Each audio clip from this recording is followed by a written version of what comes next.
In 1969, one factory on the outskirts of Adelaide built nearly one in every two cars on Australian roads.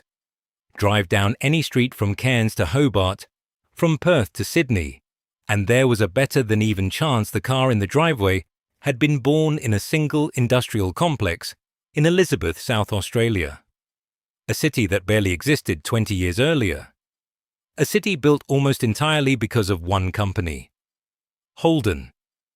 They built the FJ that carried Australian families to the beach on Christmas morning. They built the HR that your grandfather drove to work every day for 15 years without a single breakdown. They built the Kingswood that sat in every suburban driveway, that got handed down from parent to child, that got panel beaten and resprayed and driven until the odometer rolled over twice. They built the Tirana that teenagers raced on Friday nights and the Commodore that became the unofficial vehicle of Australian working life for 4 decades. At their peak, this factory ran 24 hours a day, 6 days a week. It employed over 9,000 workers directly on the floor, tens of thousands more in the supply chain that fed it. It was the heartbeat of an entire city. The reason a whole generation of South Australian families had a mortgage, a car in the garage, and steak on the table Sunday night. Then something went catastrophically wrong. By 2017, those same factory floors sat empty. The assembly lines were still. The paint booths were dark. The workers who had given 30, 40 years of their lives to that place received their final pay packets and walked out the door for the last time.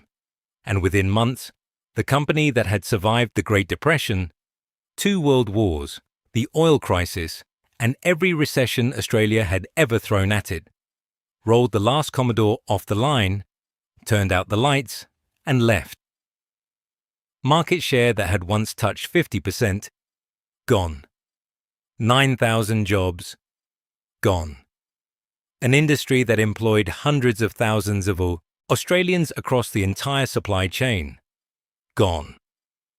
This is the story of how a South Australian blacksmith's workshop became the foundation of Australia's greatest manufacturing empire. How American money, Australian ingenuity, and the ambition of an entire nation built something that seemed utterly permanent. And how that same empire was dismantled by decisions so short-sighted, so politically cowardly, and so economically brutal that the people who made them will never fully answer for the damage they caused. This isn't just about old cars rusting in paddocks. This is about what happens when a government decides manufacturing doesn't matter.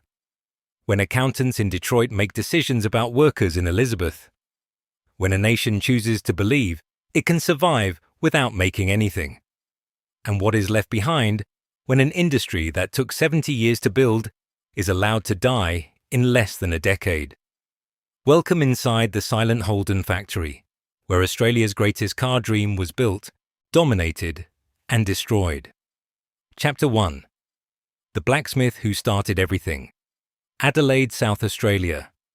1856. James Alexander Holden arrives in the colony with a toolbox, a trade, and very little else. He's a saddler by training, a craftsman who works leather and metal with equal skill. He sets up a small workshop on Franklin Street in Adelaide. Modest by any standard. But James Holden is not a modest man in his ambitions. He builds slowly. Saddlery first, then leather goods, then harnesses. The business grows. His son Edward joins. Then Edward's son George. By the 1880s, J.A. Holden and Company is a respected Adelaide institution. 3 generations of craftsmanship. A business built on the principle that everything leaving this workshop will be better than what came before. Then something new arrives in Australia. The automobile. To most people in the 1890s, the motorcar is a curiosity. A rich man's toy. A machine that breaks down more often than it runs and frightens horses into the bargain. But to Edward Holden, Watching one of these machines clatter down King William Street, trailing smoke and noise, it's something else entirely. It's the end of the horse, and therefore, the end of the saddlery. The Holdens pivot in 1908. They begin repairing car bodies, natural extension of their metalwork skills, dented panels, broken frames, mangled coachwork. The same hands that stitched harnesses now hammer steel. By 1914, Holden's Motor Body Builders is a going concern. By 1917, they win their first major contract building complete bodies for Dodge Brothers chassis, imported from America. Then Ford, then Chevrolet. The work is meticulous. Australian conditions are brutal on vehicles. The heat, the dust, the corrugated dirt roads, the vast distances. A body built for English country lanes will fall apart on an Australian station track in 3 years. Holden learns to build heavier, tighter, tougher. Australian conditions demand Australian solutions.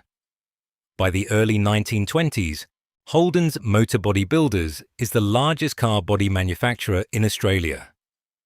But Harold Holden, who now runs the company, can see a fundamental weakness clearly. They build bodies. Someone else builds everything else.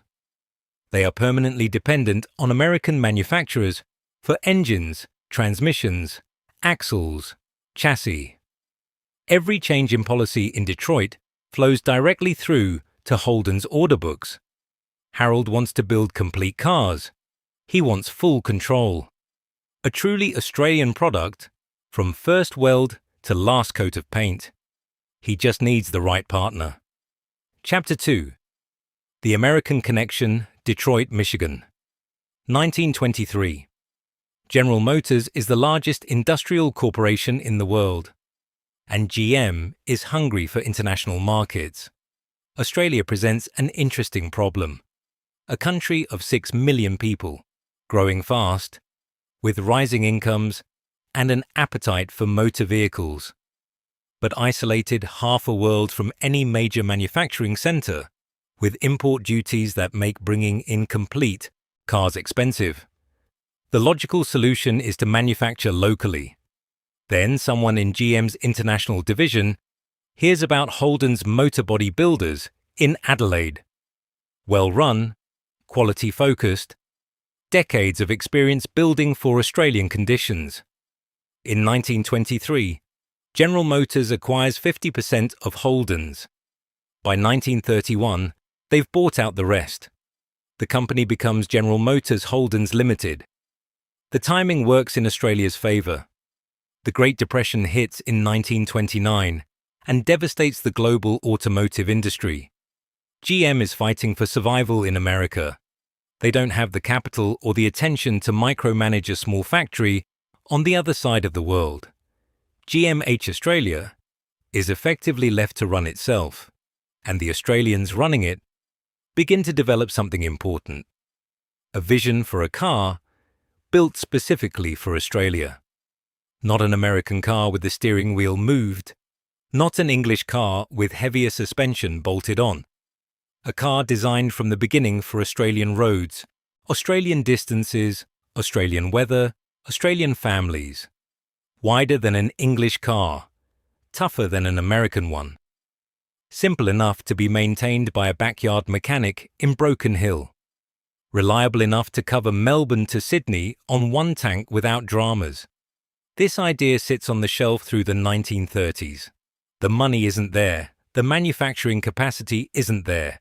Then World War II arrives and changes everything. Chapter 3. Born in a Nation's Need. Canberra, 1944. The war is not yet won, but the Australian government is already thinking about what comes after. Specifically, Ben Chifley, who will become Prime Minister in 1945, has an obsession with motor vehicles. Australia imports virtually every car it sells. American, British, European. Not a single complete motor vehicle is manufactured on Australian soil. Every car represents money leaving the country, jobs not created, technology not developed. Chifley wants an Australian car, completely designed and built here. And he's willing to use government policy to make it happen. GMH Australia is the obvious vehicle. But they need a commitment. They need the government to protect the local market long enough for the investment to make sense. Negotiations are complex and sometimes fraught. GMH's American management is skeptical. The Australian market is tiny by American standards. The risk is real, but the Australian management, led by Lawrence Hartnett, pushes hard. Hartnett is remarkable. Technically brilliant, genuinely passionate, stubborn enough to fight both his American bosses and the Australian bureaucracy simultaneously. He believes with an intensity that occasionally alienates the people around him that Australia can build a world-class car. He turns out to be absolutely right. Engineering begins in 1944 with a team who have never built a complete car before, but approach the task with the seriousness of people who know exactly how much is riding on it. The brief is clear, something that works in Australian conditions, something ordinary Australians can afford and maintain, something that will make the country proud. On November 29, 1948, Ben Chifley steps onto a stage at the Fisherman's Bend plant in Melbourne. The crowd of workers, politicians, and journalists goes quiet. "She's a beauty," he says. He's talking about the 48-215, the FX, Australia's first completely designed and manufactured motor car. A 6-cylinder family sedan that looks contemporary, feels solid, and drives with a confidence that genuinely surprises every journalist who gets behind the wheel. The crowd erupts. Workers who spent years building this thing are cheering and crying simultaneously. This is not a minor industrial event. This is a national moment. A country that spent 60 years as a colonial consumer has just made something. Made it completely, made it well, made it with its own hands and its own minds. Within weeks, the waiting list for an FX stretches to 12 months. Within a year, Holden owns 40% of the Australian new car market. The empire has begun. Chapter 4. Elizabeth Adelaide, South Australia. 1954, the Fisherman's Bend plant in Melbourne is running at full capacity, and it's not enough. Holden is selling every car it can build, and customers are still waiting. The company needs to expand, and expand fast. South Australia makes an argument that wins. Premier Thomas Playford, who will govern the state for an extraordinary 32 years, offers GMH something irresistible. Land, infrastructure, government support, and a vision. Playford is building a new city, not just a factory estate. An actual city, designed from scratch, 25 kilometres north of Adelaide on the flat northern plains. He's calling it Elizabeth, after the new Queen. Schools, hospitals, shopping centres, parks, houses for tens of thousands of working families. And at its heart, the economic engine that makes all of it possible. The Holden factory. Construction begins in 1955. The scale is almost incomprehensible for a city the size of Adelaide. The main assembly building alone covers more ground than many suburban blocks. The stamping plant, the paint shop, the engine facility, the trim shop, all connected by internal roads and conveyor systems. A city within a city, designed to take raw steel at one end and produce finished motor cars at the other. The first car rolls off the Elizabeth line on September 6, 1958. A Holden FC painted coronation cream.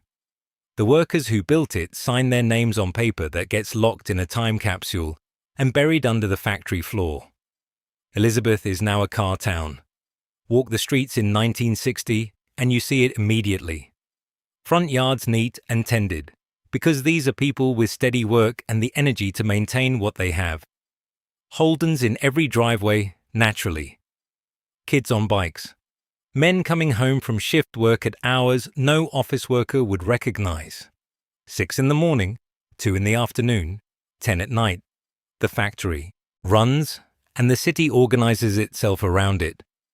The workers are a specific kind of person, many of them migrants, Italians, Greeks, Poles, Yugoslavians, people who came to Australia with nothing and found in the Holden factory something they had been looking for their entire lives: steady work, decent pay, dignity. The knowledge that what you made with your hands today would be on a road tomorrow, driven by a family who needed it, who trusted it, who saved up for it. There is a Greek man named Stavros who starts on the trim line in 1961, at 22. He speaks almost no English. He learns the assembly process through gestures and demonstration. Within 6 months, he is one of the fastest in his section. He works at Elizabeth for 31 years. His son works there too. 3 generations of one migrant family, woven into the fabric of one factory, in one South Australian city. Stavros is not unusual. He's typical. By the early 1960s, the Elizabeth plant employs more than 9,000 workers directly. Add in suppliers, component makers, transport companies, businesses that service the workers and their families, and the number is closer to 30,000 livelihoods orbiting this single industrial complex. The factory produces 100,000 vehicles a year, then 120,000, then more. Chapter 5. The Golden Age, 1960 to 1974. These are the years they talk about. The years that old men in Elizabeth still describe with an expression that makes you understand exactly what loss means. The H.R. Holden arrives in 1966 and it is perfect. Absolutely precisely perfect for what Australia needs at that exact moment. Reliable, spacious, powerful enough for highway work, but economical enough for the daily commute, simple enough for home maintenance, and tough enough for roads that would shake a lesser vehicle apart before Darwin. Every family wants one. Farmers, tradesmen, professionals, teachers, nurses. The Holden is classless in a way that very few consumer products ever achieve. It carries no social baggage. It doesn't tell the world you're rich or poor. It tells the world you're Australian. And in the late 1960s, that is a statement most people are quite proud to make. The Kingswood arrives in 1968 and takes everything the HR was and makes it better. More modern, more comfortable, more capable. It sells in numbers that make the marketing department in Detroit look at the Australian market with new respect. But it's the Tarana that changes the conversation. Introduced in 1967 as a small car competing with European imports, the Tarana evolves through the early 1970s into something nobody expected. It gets bigger, faster, more powerful.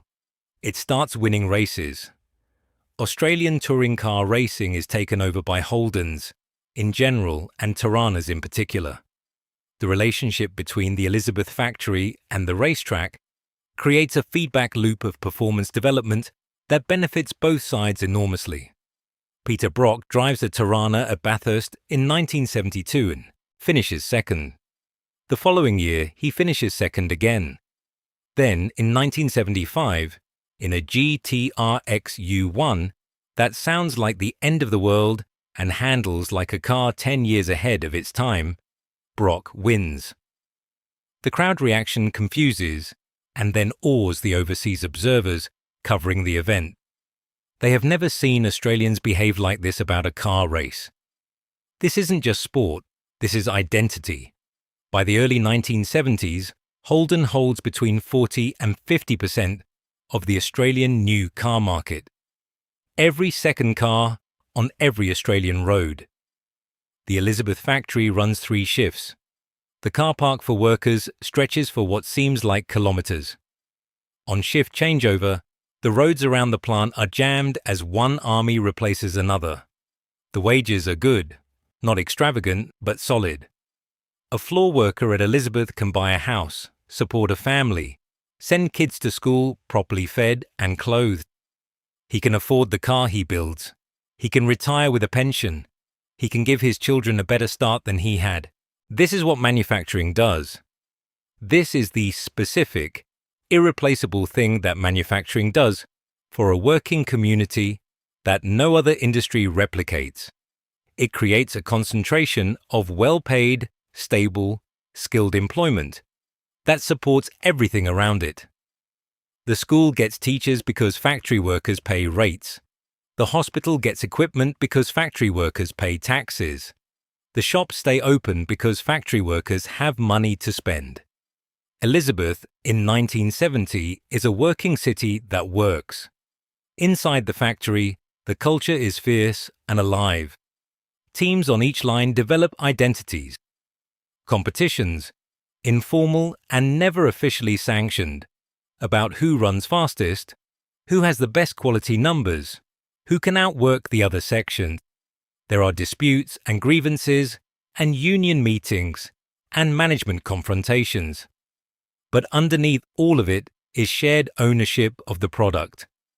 These workers know every weld, every component, every tolerance. They know when something isn't right, and they say, so, the quality of an Australian-built Holden in this era is not an accident. It is the result of 9,000 people who give a damn about what they're building, because what they're building is connected directly and personally to everything they have. Then 1973 arrives, and everything changes. Chapter 6. The First Tremors. October 1973. OPEC announces an oil embargo against Western nations. Within weeks, the price of crude oil quadruples. Petrol queues form around service stations. Governments impose speed limits and fuel rationing. The economic system the entire post-war boom was built on, cheap energy, suddenly and violently ceases to function. For Holden, the implications are immediate and brutal. The cars that made them dominant are big. They have big engines. They consume fuel at a rate that made complete sense when petrol was 11 cents a litre and no sense whatsoever when it reaches 40 cents. The six-cylinder Kingswood that every Australian family owns is suddenly the wrong product at exactly the wrong moment. Japanese manufacturers have been selling small cars in Australia for several years. Toyota, Datsun, Mitsubishi. Before October 1973, these were regarded with the mild condescension that Australians typically reserve for things they considered not quite serious. A Datsun 1200 was what you bought when you couldn't afford a Holden. After October 1973, the Datsun 1200 is what sensible people buy. GMH's response is slow and inadequate. They have no small car. The Tirana is smaller than a Kingswood, but it is not a small car in the Japanese sense. The engineering pipeline for a genuinely fuel-efficient small car is years away. They launched the Gemini in 1975. It's an Isuzu designed in Japan, sold under the Holden badge. A decent small car, but the Australian market can see clearly enough that it was not designed in Elizabeth or built for Australian conditions the way every previous Holden was. The badge says Holden. The car says something different. Market share starts to slip. Not catastrophically, not yet. Holden still holds 35, sometimes 40%. But the trajectory has changed, and Detroit is a problem in itself. General Motors in America is entering one of the most turbulent periods in its history. Japanese competition, quality problems, political pressure, union battles. The comfortable post-war dominance that allowed GM to run its international operations with light oversight is gone. Detroit is now paying very close attention to every subsidiary, every market, every dollar of capital expenditure. Australia is no longer a reliable profit centre that can be left to manage itself. Australia is a cost centre, and costs require decisions. The decisions that Detroit makes about Australia over the next 4 decades will determine the fate of the Elizabeth factory and the city it built. And they will be made by people who have never been to Elizabeth, who have never met Stavros on the trim line, who measure Australia in return on capital percentages, and have never in their lives stood on a factory floor at 2 a.m, watching a car come together under the hands of people who know every step by heart. The distance between Detroit and Elizabeth is not just geographical. It is the distance between a spreadsheet and a city. And spreadsheets always win. Chapter 7. The Japanese Tide, 1976 to 1985. The decade that broke the certainty. Toyota opens a manufacturing facility in Australia. Then Nissan. The Japanese are not just importing cars. They are building them here, learning Australian conditions, developing local supply chains, employing Australian workers, and doing it with a manufacturing efficiency that makes the Holden management team deeply uncomfortable. The Japanese approach to manufacturing, refined by the Toyota production system, is not the approach of the Elizabeth factory. The Holden factory in this era is organized around mass production principles that were state-of-the-art in 1955 and are increasingly showing their age by 1978. Large batches, high inventory buffers, a quality system that finds defects after they happen rather than preventing them at the source. The result is cars that are perfectly adequate by early 1970 standards and increasingly uncompetitive by early 1980 standards. Not bad cars, but not exceptional cars. And in a market where Japanese manufacturers are offering genuine quality at competitive prices, adequate is not enough. The Fraser government, elected in 1975, begins the process of tariff reduction that will eventually end Australian car manufacturing. It's done gradually, with endless consultation and committee reports. Australian manufacturers are told clearly, the tariff walls are coming down. You have time to adjust. Use it. The Commodore arrives in 1978 and is genuinely significant. Smaller than the Kingswood, better suited to the post-oil crisis world, better built, more modern. For a moment it feels like Holden has recaptured the initiative. The VB Commodore launches with a campaign that plants football, meat pies, kangaroos, and Holden cars into the national consciousness so thoroughly that it becomes genuine cultural DNA, a television advertisement. 30 seconds of images, a tune you cannot get out of your head, and a truth about what Holden means to Australia that transcends market share and quarterly earnings. The Commodore sells. It sells very well. Market share stabilizes. But the numbers underneath the headline are troubling to anyone who looks carefully. Component costs are too high because the Australian supply chain, protected by its own tariffs, has never had to compete with international suppliers. Manufacturing efficiency is too low because the factory has never been properly modernized. Quality metrics are improving but not fast enough to match Japanese manufacturers who are redefining customer expectations every single year. And above all, the product development pipeline is inadequate. Holden is spending less on engineering new vehicles than Toyota spends on a single model update.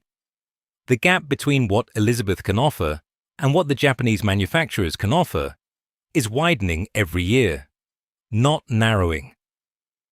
Peter Brock wins Bathurst in 1979, 1980, 1981, 1982, and 1983. 5 consecutive victories. The racing success creates a halo effect that keeps Holden's brand extraordinarily strong in the face of competitive pressure that should be eroding it faster. Brock is buying Holden time. But time is not unlimited. In 1982, Australia enters severe recession. Interest rates hit 17%. New car sales collapse. Every manufacturer is hurting, but Holden is hurting more than most because its cost structure is less flexible. The Elizabeth factory goes to short time. Workers who have had 30 years of continuous employment find themselves working 3 days a week. The human cost is immediately visible. Mortgage stress in Elizabeth. School. Fundraiser tins that used to fill quickly, now collecting coins slowly. Shops on the main street just slightly less busy than they used to be. Then noticeably less busy. Then worryingly quiet. The factory bounces back when the economy recovers. The Commodore keeps selling. The crisis passes. But nothing is quite the same afterwards. The certainty is gone. The sense that this factory is permanent, that these jobs are permanent, that Elizabeth is built on something solid and enduring. That sense has been shaken, not destroyed, but shaken. Chapter 8. The Button Plan and the False Dawn. A new Labour government under Bob Hawke has been in power for a year. John Button is the industry minister, a thoughtful, serious man who genuinely wrestles with one of the hardest questions in Australian economic history. Can Australia sustain a domestic car industry in a world of increasing trade liberalisation?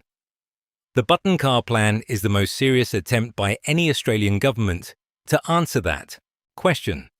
Its logic is clear and, in retrospect, correct. The Australian market is too small and too fragmented to support multiple manufacturers, each producing multiple model lines. Too many models chasing too few customers.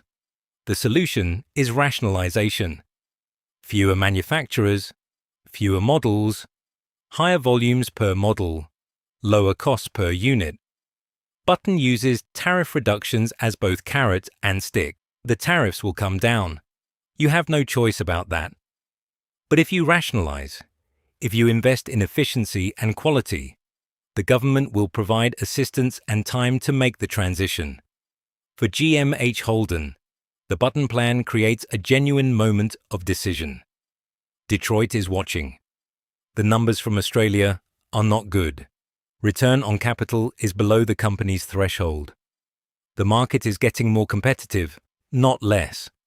The cost of maintaining Elizabeth and the associated infrastructure is rising faster than revenue. But within the management of Holden Australia in this period, there is a genuine group of people who believe that with the right investment and the right strategy, the Australian operation can survive and thrive.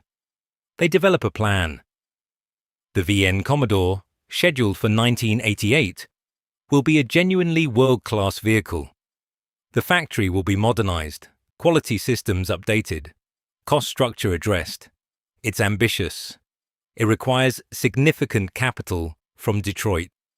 And it requires Detroit to believe that Australia is worth investing in for the long term. For a moment, Detroit seems to agree. The investment comes. Not as much as Holden Australia wanted, but substantial. The Elizabeth factory gets new robotics in the body shop. The paint facility is upgraded. The VN Commodore, launched in 1988, is genuinely impressive. Larger, more refined, better quality, with an American V8 option that reignites the performance heritage. The VN sells brilliantly. The factory runs at full capacity. Employment stabilizes. For a few years in the late 1980s, it genuinely feels like Holden has found a path through the competitive pressure that is going to work. Then the early 1990s arrive with the next recession. And everything that looked stable proves to be more fragile than anyone wanted to believe. Chapter 9. Detroit loses interest. The Australian recession is brutal.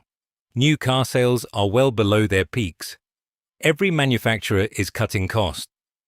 The pressure from parent companies for profitability is intense. But in Holden's case, the problem is deeper than a cyclical recession. It's structural.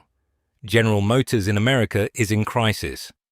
The company that seemed invincible in the 1960s is being dismantled by Japanese competition, high costs, quality problems, and management that has, over decades of dominance, lost the ability to make hard decisions quickly. GM's market share in America has fallen from 50% to under 30%. The company is burning cash at a rate that frightens its board. Every international subsidiary is being reviewed, every investment scrutinized, and in every review the question is identical. Does this operation earn an acceptable return on our capital? And if not, why are we here? Australia's answer to that question is becoming harder to make compelling. The market is only 1.5 million vehicles a year. Holden's share is around 25%, roughly 375,000 units. The factory at Elizabeth can produce more than that, which means idle time that has to be paid for. The cost per vehicle is higher than comparable operations in lower-cost countries, and every year, Japanese and Korean manufacturers are getting more competitive on price, quality, and features. Detroit's response is to reduce investment in Australian-specific product development. This is the decision that in retrospect was the beginning of the end. It doesn't look fatal in 1992. It doesn't look fatal in 1995. But the logic is merciless and the direction is clear. If Holden Australia cannot develop its own vehicles, it depends entirely on adapting vehicles designed elsewhere for Australian conditions. That adaptation is expensive and imperfect, always a compromise. A car designed primarily for American or European conditions, modified for Australia, carrying the costs of modification without the economies of scale that would make it viable. The Holden engineers fight this. They make the argument repeatedly and forcefully, with data and passion, and the accumulated evidence of decades of Australian-specific design work. They know things about Australian conditions, Australian customers, Australian road environments that nobody in Detroit knows. They know that a rear-wheel drive, V8 optioned, large-format family car still has a specific and real market in Australia that doesn't exist anywhere else in the developed world. They know that the Commodore is not just a product, it's a promise, a cultural institution that carries weight far beyond its market share. Detroit listens, Detroit nods, Detroit reduces the investment. Anyway, the 1990s are a decade of managed decline disguised as restructuring. The workforce at Elizabeth reduces steadily. Not through mass redundancies, not yet, but through natural attrition, voluntary separation packages, and a hiring freeze. The 9,000 of the golden age becomes 8,000, then 7, then 6. The unions fight every reduction. The industrial relations at Elizabeth in the 1990s are tense and sometimes explosive. Workers who can see the direction of travel resist with every legitimate tool available. Stoppages, work to rules, overtime bans. Management responds with frustration, arguing that industrial action makes the cost problem worse and gives Detroit more ammunition to reduce investment. Both sides are right. Neither can break the logic driving the situation. Chapter 10. The Commodore's Last Stand. The VT Commodore is launched and it is one of the finest cars Holden has ever built. The exterior design, developed entirely in Australia at the Holden Design Centre in Port Melbourne, is modern, confident, internationally competitive. The engineering is sophisticated, quality metrics are the best in Holden's history. The VT wins Wheels Car of the Year. The car sells strongly. Market share stabilizes. The Elizabeth factory runs at reasonable capacity. For a brief moment, the case for Australian manufacturing feels like it can be made and won. Peter Brock wins Bathurst in 1996 with a VS Commodore, his 9th and final victory. He's 47 years old, and the combination of man and machine and mountain has defined an era of Australian motorsport that will not be repeated. When Brock retires from full-time racing, something specific goes with him. Not just a driver, a connection between the Holden brand and the Australian racing consciousness. that has been the emotional backbone of Holden's marketing for 25 years. Finding a replacement for that connection proves harder than anyone expected. Inside Elizabeth, modernization is ongoing but never quite complete. The factory is significantly better than it was in 1985. Quality systems are genuinely world-class in some areas. The robotics in the body shop are state-of-the-art, but labor productivity numbers remain stubbornly below international benchmarks. An Australian-built Holden requires more hours of labor per vehicle than comparable vehicles built in lower-cost Asian manufacturing environments. This gap is manageable when tariffs protect the market. As tariffs continue to fall, it becomes a larger and larger problem. The Australian industry has been on a one-way street with tariffs since the Button Plan. Down from 57% in 1984 to 15% in 1996. The destination is visible: zero tariff protection, full international competition. The question is not whether that day comes, it's whether Australian manufacturing can be productive enough to survive when it does. The honest answer, by the late 1990s, is uncertain. Not clearly no, but not clearly yes either. And in the calculus of a major multinational corporation, uncertain is not enough. Chapter 11. The Political Betrayal. The Howard government announces the Automotive Competitiveness and Investment Scheme, industry support designed to help Australian manufacturers invest in productivity improvements as tariffs continue to fall. On paper, a commitment to the future of local manufacturing. In practice, a transition program that everybody understands will eventually end. Holden, Ford, and Toyota are simultaneously competing and cooperating in a way that is uniquely Australian. Each has a model in the large family car segment. They share some components and suppliers. They lobby government jointly on tariffs and industry support. They compete fiercely for customers. But the fundamental economic mathematics are becoming impossible. Australia's population is 20 million people. Combined production across three manufacturers is around 400,000 vehicles a year. To achieve internationally competitive cost structures, each platform needs to sell in volumes of at least 200,000 to 300,000 globally. That requires export programs to supplement modest Australian volumes. Holden makes a genuine attempt. The Commodore is exported to the Middle East, South Africa, South Korea, and the United States as the Pontiac GTO and Pontiac G8.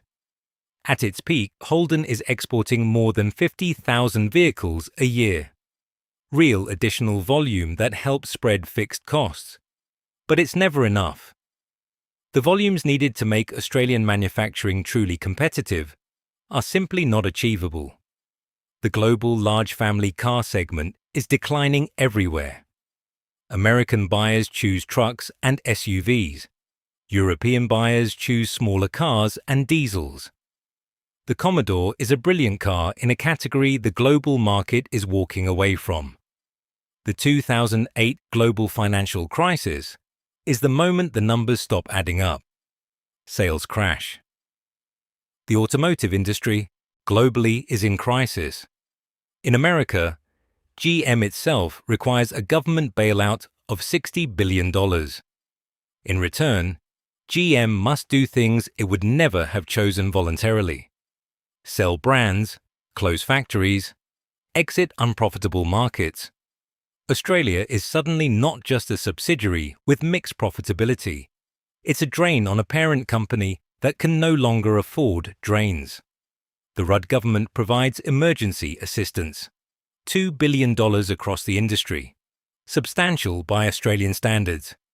A fraction of what the global players are dealing with. The support buys time. But it buys time for a decision to be made, not for the underlying economics to change. Chapter 12. The announcement, October 2013. The announcement from General Motors that Elizabeth has been dreading for 20 years arrives on a Thursday morning, delivered in the bloodless language of corporate communications. GMH Australia will cease manufacturing operations by 2017. The decision is irrevocable. This is not a negotiating position. This is a fact. The reaction in Elizabeth is what you would expect from a city that just learned the heartbeat has stopped. Workers who hear the announcement on the radio on the way to work drive through the factory gates not knowing what to say to each other. Union officials who have spent years arguing against exactly this outcome stand in front of cameras with expressions of controlled grief. Men and women who have built Holdens for 30, sometimes 40 years, try to process what it means that they will not be doing it much longer. State Premier Jay Weatherill is furious and barely conceals it. The loss of Holden is the loss of thousands of jobs in a state that can barely afford it. South Australia's unemployment is already above the national average. The downstream effects on suppliers alone will affect tens of thousands more jobs. Federal Treasurer Joe Hockey, in a moment those who heard it will never forget, suggests that the car manufacturers are on the never, implying that the industry assistance being sought is excessive and undeserved. The comment is quickly walked back, but the damage is done. Working people in Elizabeth, people who have spent their lives building things that other Australians drive every day, have just been told from the highest levels of economic management that their work is not worth supporting. Ford announces its exit from manufacturing in 2016. Toyota follows, announcing its exit by 2017. The entire Australian car manufacturing industry, built over 70 years, spanning thousands of suppliers and hundreds of thousands of workers, will be gone within 4 years. The timeline is brutal in its precision. Holden doesn't announce a gradual wind-down. They announce a date, October 20th, 2017. That's the last day. Everything after that is just counting down. Inside the factory, the remaining years have a particular quality that the workers describe in similar terms, regardless of when they started or what section they work in. Pride, fierce and protective in the work. They are going to build the best cars they have ever built, right up to the last minute, because that is who they are and that is what they do, and nobody is going to take that from them. And alongside the pride, grief that cannot quite be spoken directly. That manifests in quieter conversations on the floor, in the care that goes into every vehicle, in the way people look at each other at the end of a shift, with an expression that does not need words. Chapter 13, The Last Commodore. October 20th, 2017. Elizabeth, South Australia. The last shift starts like every other shift has started for 60 years. Workers clock in. Lines start moving. Robots in the body shop do what robots do. Paint booths run their cycle. The trim line advances at its measured pace. But it doesn't feel like every other shift. The Elizabeth community knows this is happening. Former workers who left years ago have come back to watch. Workers who have been there 30 years are taking photographs on phones they don't know quite how to use. There are television crews from every network in the country filming the same moment from different angles. The last car is a Commodore VF2, painted in jungle green, a color chosen partly for its significance and partly because it echoes the first car produced at Elizabeth in 1958. The symmetry is intentional. As the last Commodore rolls to the end of the assembly line, the workers do something that has never been planned or rehearsed. They stop working. They stand at their stations. Some of them are crying and not trying to hide it. Some are silent with arms folded, watching the car move past with expressions that contain 60 years of industry, identity, and community.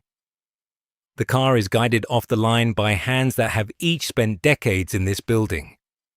Workers touch it as it passes. The way you touch something you know you will never see again. The last Holden built in Australia stops at the end of the line, and the line goes still.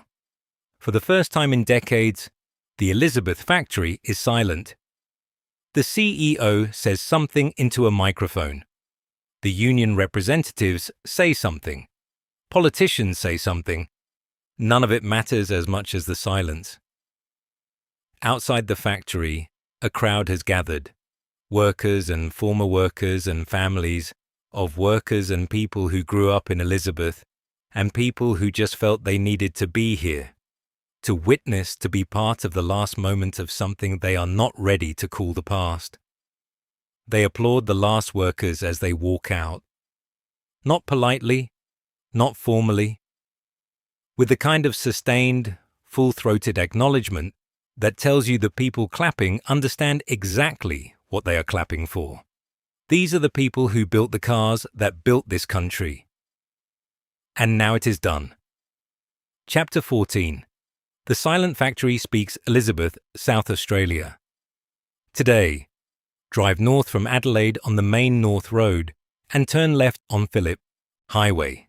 The factory is still there. The buildings have not been demolished. They sit on the flat industrial plain of the northern suburbs with a quality of presence that abandoned buildings have. A weight, an insistence that they were once important and have not quite accepted yet that they are not. The car park that used to fill with 9,000 cars is empty. The gates are locked. There are signs about redevelopment plans that have been discussed since 2018. The signs are weathering now. The redevelopment plans are progressing with the slowness that plans for large industrial sites always progress when the economics of the land do not quite match the ambition of the announcement. The building itself is enormous. You forget, until you stand beside it, how enormous. The scale that was necessary to move steel through every stage of transformation into finished vehicles is not the scale of human beings. It is the scale of industry. An empty industry has a silence that is unlike any other silence. It is the silence of capacity that has nowhere to go. Systems that once hummed are now quiet. Machines that once moved are now still. The city of Elizabeth feels the absence in ways that are both obvious and subtle. The unemployment numbers spiked after the closure and have only partially recovered. Houses for sale on streets where nobody used to sell because there was no reason to leave.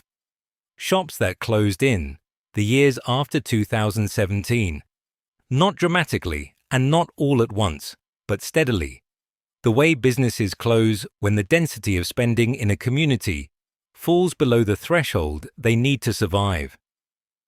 The subtle ways are harder to describe, but just as real. It is the absence of a certain kind of confidence. A factory town has a particular relationship with the future. When the factory is running, the future is something you work toward. When the factory closes, the future is something that requires renegotiation from the ground up. That renegotiation is happening in Elizabeth. But it is slow and difficult, and the outcome is not yet clear. The workers who were there at the end have taken different paths. Some have found work in other industries. Mining, construction. The emerging defence sector South Australia is building around the submarine program. Some have retired earlier than they planned, with packages that are adequate but not generous. Some are still looking for work that pays as well and means as much as what they had. There is one thing they all share. When they talk about the factory, when they talk about building Holdens, the expression on their faces is specific and consistent.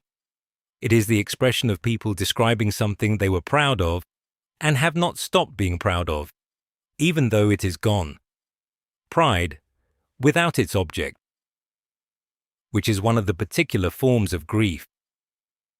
The factory speaks from its silence in 3 lessons that Australian governments and business leaders have not yet fully absorbed.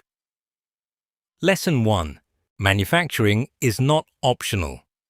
The argument that ended Australian car manufacturing was essentially economic. The industry is not internationally competitive. The subsidy required to maintain it is not justified by the return. Other industries, cleaner, more technology-focused, more knowledge-intensive, will replace the jobs and the economic value. This argument was made sincerely by intelligent people with access to relevant data, and it was wrong in ways the data at the time could not fully capture. Manufacturing is not just an industry. It is an ecosystem. It creates and maintains a density of technical skills, problem-solving capabilities, supply chain relationships, and industrial knowledge that cannot be switched on and off like a tap. When you close a car factory, you don't just lose the jobs on the floor. You lose the toolmakers who supply it, the engineers who develop its components, the training organizations that build its workforce, the knowledge networks that connect the factory to universities, technical colleges, and the broader industrial base. You lose the capacity to make things. And when you lose that, you discover with time that you have also lost the capacity to understand things. Because the knowledge embedded in manufacturing lives in people. And when people retire or change industries, they take that knowledge with them. Australia is discovering this now. The submarine program that the federal government has committed to requires industrial capabilities that the country has been systematically dismantling for 30 years. The defence industry South Australia is trying to build is reaching for workers and skills that the car industry once created and no longer produces. The relationship between these facts is not coincidental. Manufacturing matters. The silence of the Elizabeth factory is the silence of a lesson being learned too late. Lesson 2. Short-term economics destroy long-term value. The decision to end Australian car manufacturing was made because the annual cost of industry assistance exceeded what short-term economic analysis could justify. The assistance required to keep Holden operating was, in the years before closure, in the range of $100 to $200 million per year. Real money, taxpayer money. And the argument that it was being spent poorly was not made by dishonest people. But the calculation focused on the cost side of the ledger and treated the benefit side as essentially zero. It did not adequately account for the value of maintaining a skilled manufacturing workforce. It did not account for the multiplier effects in the regional economy. It did not account for the difficulty of rebuilding industrial capability once it has been allowed to atrophy. Most significantly, it did not account for timing. The global economy was, at the moment the decision was made, moving toward a period of renewed emphasis on supply chain resilience and domestic manufacturing capability. COVID-19 demonstrated in the most brutal possible way that countries depending entirely on imported manufactured goods are profoundly vulnerable to supply chain disruptions. Countries that retained domestic manufacturing capacity came through the pandemic supply crisis significantly better than those that had outsourced everything. Australia had outsourced its car manufacturing, and in doing so, had outsourced the industrial infrastructure that would have been worth many times the assistance cost if it had been available in 2020. The spreadsheet that justified closing Elizabeth did not have a row for pandemic resilience, did not have a row for sovereign industrial capability, did not have a row for the long-term cost of skill atrophy in the industrial workforce. It only had a row for this year's subsidy. And that number was too high. That is not economics. That is accountancy. And the difference between economics and accountancy is the difference between understanding value and merely counting cost. Lesson 3. Identity matters in ways economists cannot measure. The Holden Commodore was not just a car. This fact is obvious and yet somehow was not sufficiently obvious to the people who made the decision to end its production. A Holden was a specific piece of Australia's self-understanding, the car that carried the nation's working families through every decade from the late 1940s onward, present at every road trip, every family holiday, every Saturday sport drop-off. The vehicle that teenagers learned to drive in and young men worked on in the garage, and old men described with the reverence that people reserve for their first real car. It was made here by people who lived here, for conditions that existed here. That specificity is not a marketing proposition. It is a fact of identity. When you drive a Commodore, you are, whether you think about it consciously or not, driving something designed for this country, built by people who live in this country, by a company that has been part of this country's story for 70 years. When that ends, something specific ends with it, not just the jobs, not just the factory, the particular feeling that comes from making something collectively as a nation. The knowledge that there is a category of things in the world that you can say with truth and pride, we made that. Australia no longer makes cars. It imports them from countries that do make cars, countries that have chosen to protect and support their manufacturing base, because they understand that making things is connected to being able to do things, to having the capability, the knowledge, and the industrial confidence to take on problems that require making rather than buying. Stand outside the Elizabeth factory today and look at the empty car park, the locked gates, the buildings that once built a car every few minutes and now build nothing. This is not just the story of Holden. This is the story of a nation that decided it didn't need to make things. That decided the market would sort out what was worth keeping. That trusted the spreadsheet over the street. That measured economic value in return on capital percentages and forgot to measure it in what people know, what communities can do, and what countries are capable of when they have kept their hands skilled and their factories running. The Holden name still exists. It was reactivated in 2020 as a nameplate for imported vehicles. Then, in a final irony that felt almost theatrical in its completeness, General Motors announced in February 2020 that it would retire the Holden brand entirely by the end of that year, the name that Ben Chifley had stood beside in 1948. The name on the car in every Australian driveway from the Snowy Mountains to the Kimberley. The name Peter Brock had won Bathurst with 9 times.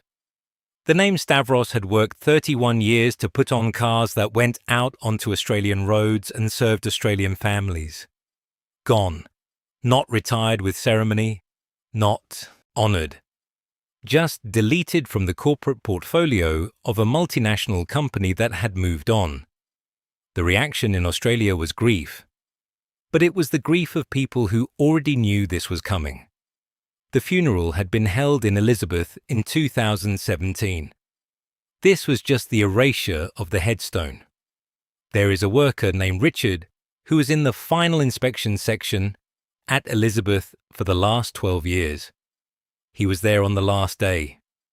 He checked the last Commodore as it came to him and cleared it for dispatch. He watched it roll off the end of the line.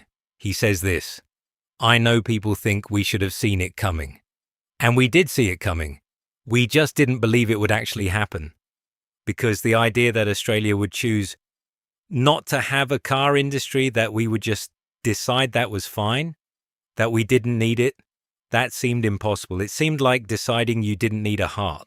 The silent Holden factory in Elizabeth, South Australia, is not just a building. It is a monument to what Australia decided it could afford to lose. It is a monument to the distance between a boardroom in Detroit and a factory floor in Elizabeth. It is a monument to the specific and irreplaceable thing that manufacturing gives to working people, to their communities, to their cities and their country. And it is a monument to what happens when a nation decides that things made elsewhere are just as good as things made here by people who live here, who know this country and love it and built their lives around making something for it. The machines are gone. The workers are gone. The cars are gone. Australia's greatest manufacturing story ended not with a single decision to close a factory, but with decades of smaller decisions, each one individually defensible, each one adding to the next, each one moving the needle a fraction further toward the day when the Elizabeth factory would go dark and the Holden name would disappear, and the country that built its post-war identity around the idea that it could make its own cars would discover that it no longer could. James Holden arrived in 1856 with a toolbox and a trade. 67 years later, his family's company became part of the greatest industrial corporation in the world. 35 years after that, a car rolled off a line in a city called Elizabeth, and a prime minister said she's a beauty, and a nation understood for the first time what it meant to make something entirely your own. 69 years after that, the last Commodore rolled off the same line, and the line went still. The factory is silent now. But if you stand outside on a still evening, when the traffic on the highway drops away for a moment, you might just be able to hear it.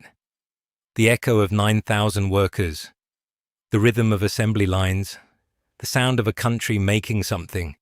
It's gone now. But it was magnificent while it lasted. Welcome to the silent Holden factory, where Australia's greatest car was born, dominated the roads of a nation for 70 years and was finally abandoned to silence by the people who should have known better.